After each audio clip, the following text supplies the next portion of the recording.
Okay, ano ba yung pillar? Pillar. Pillars? Yung ba yung pillars pilapin? Diba foundation yun? Okay na ba? Pillar? Uy, wait lang talaga! Wait lang! Yun yung something na nasa bahay namin na pag wala yun, babagsak yung bahay namin. Pillars. Ito yung nakikita sa Greece. Yung Ionic, Doric, Corinthian. Yun eh.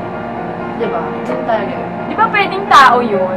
Kumbaga pillar of strength. My parents are my pillars of strength. Ano pa?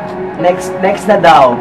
Yung pillars talaga, kung narinig ko yung salitang pillars, naalala ko yung tatay ko. Kasi syempre, di ba, ang pillars sa Tagalog, haligi. At ang tatay ko ang haligi ng aming tahanan.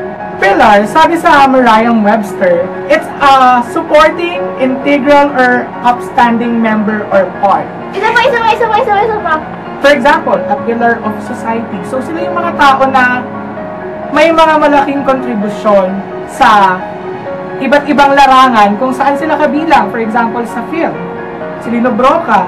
When I hear pillars, diba, it's something, an organization can stand without. Yung pwede mong maasahan or someone who could give you a great deal of comfort and support. Yung pillar para sa akin. Pillars! O ito, basahin mo na lang. Ayan.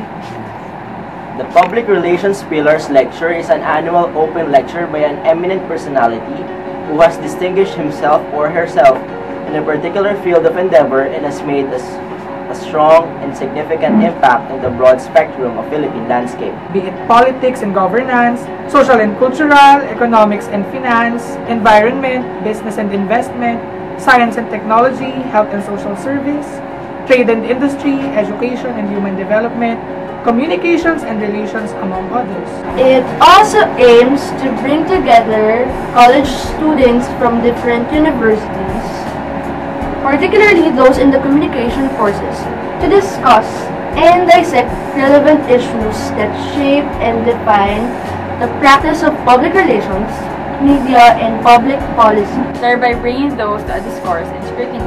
The exercise will imbue among the participants a sense of participation and commitment as messengers of information